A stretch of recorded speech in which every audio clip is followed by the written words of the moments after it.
Hello student, welcome to my YouTube channel. Student, आज हम exercise 3.2 का क्वेश्चन नंबर 4 सॉल्व करेंगे। क्वेश्चन है which of the following pair of linear equation are consistent और inconsistent, if consistent obtain the solution graphically. Means ये जो दो equation दी गई हैं तो हमारे लिए बताना है ये कंसिस्टेंट है या फिर इनकंसिस्टेंट। अगर कंसिस्टेंट हो तो इनका सॉल्यूशन हमें ग्राफ पर ऑब्टेन करना है। ठीक है, तो सबसे पहले कंसिस्टेंट और इनकंसिस्टेंट क्या होता है तो इनके बारे में हम क्वेश्चन नंबर 3 में पढ़ चुके हैं, फिर भी एक बार हम रिकैप कर लेते हैं। तो देखो, ऐसी वाली कंडीशन जब a1/a2 not equal to b1/b2 होता है, वो इंटरसेक्टिंग लाइन होती हैं और इंटरसेक्टिंग लाइन का एक यूनिक सॉल्यूशन निकलता है और ये वाली इक्वेशन कहलाती है कंसिस्टेंट। इसी तरह जब तीनों रेशो आपस में इक्वल होते हैं वो होती है कोइंसिडेंट लाइन, और कोइंसिडेंट लाइन के मैनी सॉल्यूशन निकलते हैं और ये भी कंसिस्टेंट इक्वेशन होती हैं। फिर जब आगे के दो रेशो इक्वल हों और थर्ड रेशो नॉट इक्वल हो तो वो होती हैं पैरेलल लाइंस, और पैरेलल लाइन का कोई भी सॉल्यूशन नहीं निकलता और ये होती हैं इनकंसिस्टेंट। ठीक है, तो चलो हम क्वेश्चन के लिए सॉल्व करते हैं। तो बच्चों देखो, ये x plus y equal to 5 ये हमारी इक्वेशन फर्स्ट और 2x plus 2y equal to 10 ये है हमारी इक्वेशन सेकेंड। अब हम इनके कोएफिशिएंट का रेशो फाइंड करते हैं। तो सबसे पहले हमने यहाँ पे लिखा a1/a2। तो देखो इसमें a1 क्या होगा, x का कोएफिशिएंट कुछ नहीं, मीन्स यहाँ पर 1 है, और सेकेंड इक्वेशन में x का कोएफिशिएंट क्या है 2। अब 1/2 आपस में कैंसिल तो होगा नहीं, तो ये रहेगा 1/2 ही।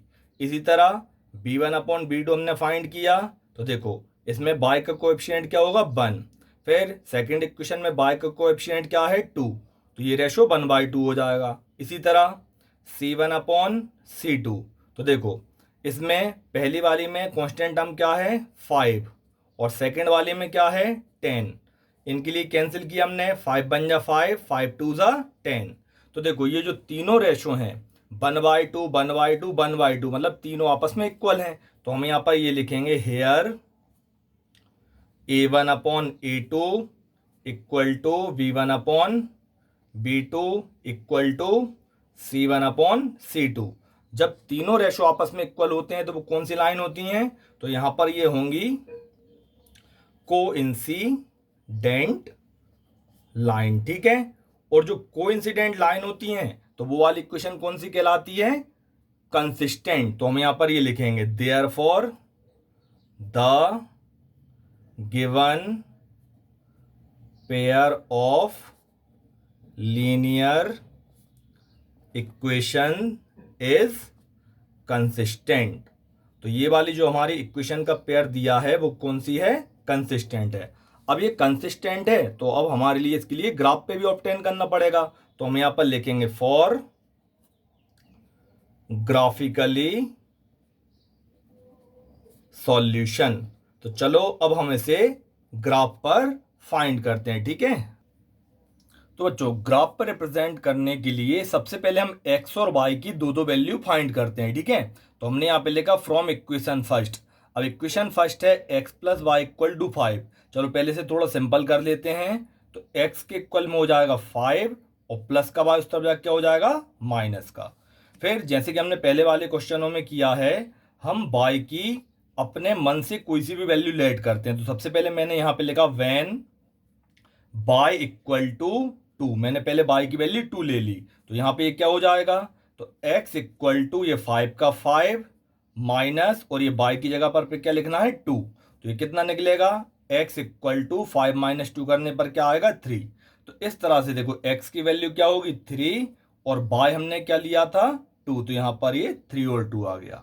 फिर से एक और बार, तो हमने यहां पे लिखा व्हेन y इक्वल टू, अब y की वैल्यू मैं ले लेता हूं 3। ठीक है, तो देखो यहां पर ये क्या हो जाएगा x equal to 5 minus y है, तो ये हो जाएगा x के इक्वल में 5 माइनस और y को हमने क्या लिया है 3, तो x के इक्वल में क्या आएगा 5 में से 3 जाएगा तो क्या बचेगा 2 बचेगा। ठीक है, तो इस तरह से यहां पर x की वैल्यू क्या आई 2 और y हमने क्या लिया था यहां पर 3, तो ये हमारा पहला वाला बॉक्स फिल हो गया। अब इसी तरह हम सेकंड वाला बॉक्स बनाएंगे एक और। तो इसी तरह हमने ये सेकंड बॉक्स बनाया। अब यहां पर हम लिखेंगे फ्रॉम इक्वेशन सेकंड। तो इक्वेशन सेकंड क्या है 2x plus 2y equal to 10। इसे हम थोड़ा सिंपल करते हैं, तो ये हो जाएगा 2x इक्वल टू 10 प्लस का 2y उस तरफ जाके क्या हो जाएगा माइनस का, ठीक है। और यहाँ पर x की वैल्यू निकालेंगे तो 10 माइनस 2y, और ये जो साथ वाला 2 है वो कहाँ पे चला जाएगा, अपॉन में चला जाएगा, ठीक है। अब इसी वाली इक्वेशन में हम y की कुछ वैल्यू लेट करेंगे। तो सबसे पहले मैं यहाँ पे लिखूंगा व्हेन y इक्वल टू, अब सबसे पहले मैं y की वैल्यू ले रहा हूं क्या, 0, ठीक है। तो यहाँ पे ये क्या हो जाएगा, x इक्वल टू 10 का 10 माइनस 2 इंटू, और y की जगह पर पे क्या 0, और अपॉन में ये कितना है 2, ठीक है। तो ये कितना हो जाएगा 10 माइनस 2 0 ज़ा 0 और अपॉन में 2, तो यहाँ पर ये होगा 10 अपॉन 2, ठीक है। 2 से कैंसिल करेंगे कितने बार में जाएगा, ये 5 बार में। तो इस तरह से x की वैल्यू क्या होगी 5।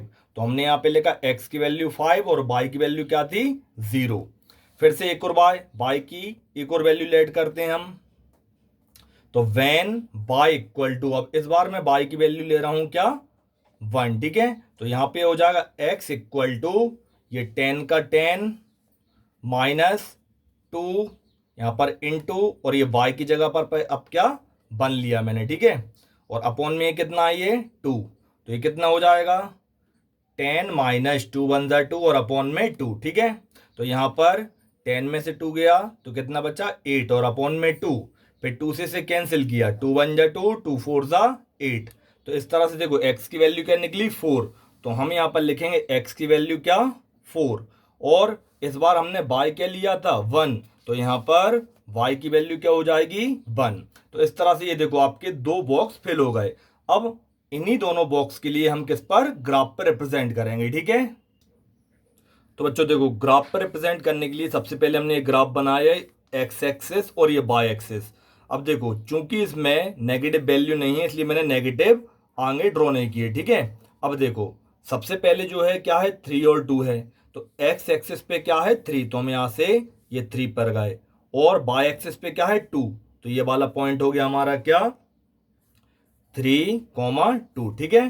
अब देखो इसी तरह यहां पर ये क्या है सेकंड 2 और 3, तो देखो एक्स एक्सिस पर 2 और वाई एक्सिस पे क्या 3, तो ये वाला पॉइंट हो गया हमारा क्या 2 और 3। अब हम इन्हीं दोनों पॉइंट के लिए आपस में मिला देंगे, ठीक है। तो हमने इस तरह से ये दोनों पॉइंट के लिए आपस में मिला दिए, ठीक है। अब ये जो पॉइंट मिलाए ये कौन सी वाली इक्वेशन के थे, तो हम इस वाले पर इक्वेशन का नाम भी लिख देंगे। तो यहां पर ये हो जाएगी आपकी इक्वेशन क्या है x plus y equal to 5। ये फर्स्ट इक्वेशन आपकी ग्राफ पर ड्रॉ हो गई, ठीक है। अब देखो सेकंड इक्वेशन में क्या दिया है 5 और 0, तो हम यहां से पहले आए कहां पर 5 पर, ठीक है, और 0 मीन्स ऊपर तो जाएंगे नहीं, तो यहां पर ये पॉइंट यहीं का यहीं बन जाएगा। तो ये हो जाएगा आपका क्या 5 और 0। फिर इसी तरह सेकंड वैल्यू क्या है 4 और 1, तो देखो यहां से पहले हम आए 4 पर और 1 कहां पर ऊपर आए, तो ये पॉइंट यहां पर आ जाएगा क्या 4 और 1। तो इस तरह से देखो ये 2 पॉइंट बने, तो मतलब ये जो लाइन है यहां से ये वाली लाइन है, इसी लाइन पर ये लाइन आएगी, तो हम यहां पर ऐसे एक एरो का निशान बना देते हैं उसको रिप्रेजेंट करने के लिए। ये जो है हमारी कौन सी सेकंड वाली लाइन होगी, इसको हम थोड़ा सा डार्क कर देते हैं, ये हमारी सेकंड लाइन हो गई, ठीक है। इसका यहाँ पे नाम दे दो इक्वेशन का, तो ये इक्वेशन हमारी कौन सी थी 2x plus 2y equal to 10। तो देखो इस तरह से जो कोइंसिडेंट लाइन होती हैं वो आपस में एक दूसरे के लिए टच करती हैं। अगर अब हम इनका सॉल्यूशन निकालें तो कितने सारे सॉल्यूशन निकलेंगे, जहां जहां पर भी ये टच करेगी उसके सॉल्यूशन होंगे। देखो यहाँ पर टच कर रही है तो मीन्स ये 5 और 0 हो जाएगा। फिर देखो यहाँ पर टच कर रही है, यहाँ पर टच कर रही है, यहाँ पर टच कर रही है, और ये यहाँ पर भी टच कर रही है। तो इस तरह से इसके कई सॉल्यूशन निकलते हैं, ठीक है। तो हम इसके फाइनल आंसर में लिखेंगे since the pair of line is coincident therefore there are many solution of given pair of equation. तो इस तरह से इसका आंसर हो जाएगा, ठीक है। अब देखो बच्चों इसका सेकंड पार्ट में दिया है x minus y equal to 8, ये हमारी इक्वेशन फर्स्ट, और 3x minus 3y equal to 16, यह है इक्वेशन सेकेंड। चलो इनके भी हम रेशो निकाल लेते हैं। तो यहाँ पर हमने ये लिखा a1 अपॉन a2। तो देखो इसमें a1 कितना होगा, यहाँ पर x का कोएफिशिएंट होगा 1, और a2 तो इसमें x का कोएफिशिएंट क्या है 3, तो ये हो जाएगा 1/3। इसी तरह b1 अपॉन b2 हमने फाइंड किए। देखो यहाँ पर y का कोएफिशिएंट क्या होगा माइनस का 1, फिर यहाँ पर सेकेंड इक्वेशन में y का कोएफिशिएंट क्या माइनस का 3, तो इसमें माइनस से माइनस कैंसिल, तो ये कितना बचा 1/3। फिर इसी तरह c1 अपॉन c2, ठीक है। तो देखो यहाँ पर c1 क्या होगा 8 और c2 कितना होगा 16, तो ये सीधे ही कैंसिल हो जाएंगे, 8 1 ज़ा 8 और 8 2 ज़ा 16, तो ये कितना आया 1/2। तो हमने यहाँ पर क्या देखा कि देखो 1/3 मतलब ये दोनों रेशियो इक्वल हैं, और ये वाला जो थर्ड है वो नॉट इक्वल है। तो यहाँ पर क्या कंडीशन बनेगी, तो हमने यहाँ पे ये लिखा here a1 upon a2 equal to b1 upon b2, ठीक है, और not equal to c1 upon c2। जब आगे के दो रेशियो इक्वल होते हैं तो कौन सी लाइन होती हैं, पैरेलल लाइंस, ठीक है। और पैरेलल लाइन वाली इक्वेशन कौन सी होती है, इनकंसिस्टेंट। तो हम यहाँ पर ये लिखेंगे therefore the given pair of linear equation is inconsistent. अब क्योंकि ये इनकंसिस्टेंट है तो अब हमको इसको ग्राफ पे रिप्रेजेंट करना ही नहीं पड़ेगा। तो इस तरह से इसका ये सेकंड वाला पार्ट सॉल्व हो जाएगा, ठीक है। तो बच्चों अगर मेरी वीडियो पसंद आई हो तो इसे लाइक करना और मेरे चैनल के लिए सब्सक्राइब करना। Thank you.